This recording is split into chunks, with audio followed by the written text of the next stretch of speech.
নমস্কাৰ বন্ধুসকল, মই শংকৰে মই মোৰ চেনেললৈ সকলোকে স্বাগতম জনাইছোঁ। বন্ধুসকল, আজি অসম জলসিঞ্চন বিভাগৰ ছেকশ্যন এছিষ্টেণ্টৰ 397টা পদৰ ৰিজাল্টৰ সম্পৰ্কত মই আপোনালোকৰ বাবে বহুতো ভাল খবৰ লৈ আহিছোঁ।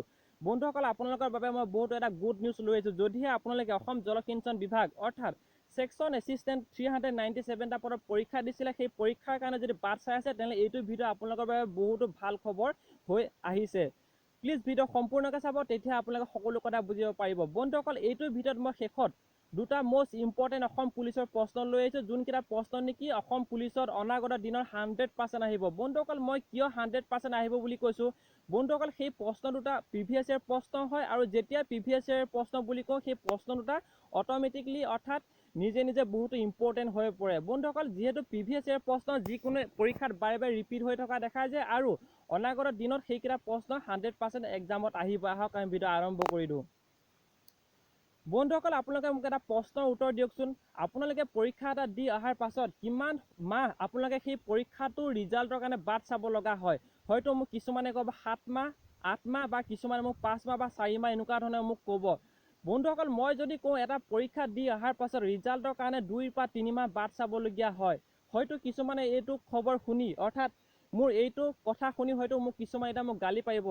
হয়তো মোক কিছুমানে ক'ব যে আৰে ভাই কুৱেশ্যন পেপাৰখন কি তই চাবি নেকি, এনেকুৱা ধৰণে বহুতে মোক কমেণ্ট কৰিব পাৰে। বন্ধুসকল, সঁচা কথা এইটোৱে যে 2 পৰা 3 মাহৰ ভিতৰত সম্পূৰ্ণৰূপে ৰিজাল্টৰ ফলাফল ঘোষণা কৰিব লাগে।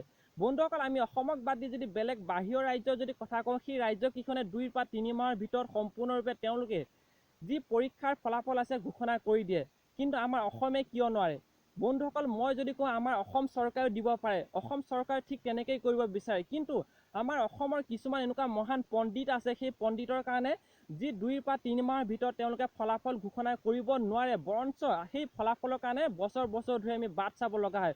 উদাহৰণস্বৰূপে আপোনালোকে মোতকৈ ভালকৈ গম পায় ইমান কেইবছৰ অৰ্থাৎ বহুতো এক্সাম এতিয়াও নেক্সট হিয়াৰিং হৈ আছে, অৰ্থাৎ হাইকোৰ্ট হৈ আছে। বন্ধুসকল, কিয় হাইকোৰ্ট কৰি দিয়ে সেইটো তেওঁলোকৰ এটা মানসিকতা।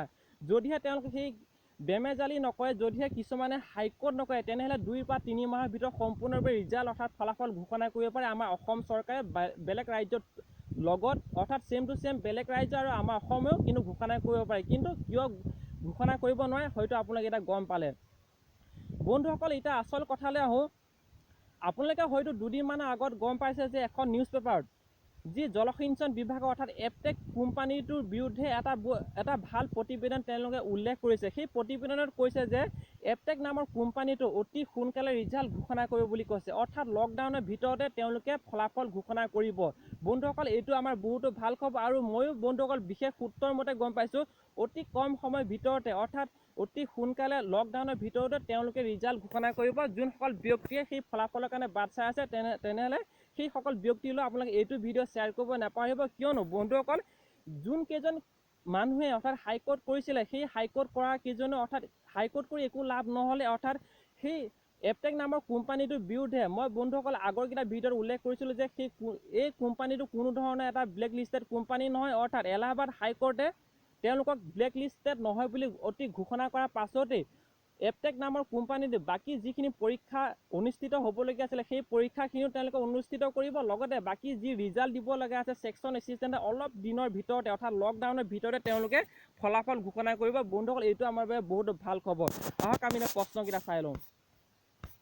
বন্ধুসকল, আজিৰ প্ৰশ্ন, অসমৰ পুৰণি নাম কি? Option A Ratnapith, option B Kamrup, option C Pragjyotishpur. Most important প্ৰশ্ন, যিকোনো পৰীক্ষাত বাৰে বাৰে ৰিপিট হৈ থকা দেখা যায়। এইটো 2016 চনৰ অলৰেডি আহি গৈছে।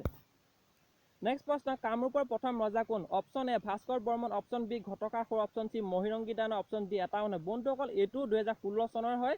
বন্ধুসকল, বহুতো ইম্পৰ্টেণ্ট হয়, আৰু মই গধূলি 7টা বজাত প্ৰিভিয়াছ ইয়েৰ প্ৰশ্ন মই প'ষ্ট কৰোঁ, সকলোৱে কমেণ্ট কৰিব জনাব নাপাহৰিব। আগৰ দৰে আজিলৈ ইমানে, জয় আই অসম।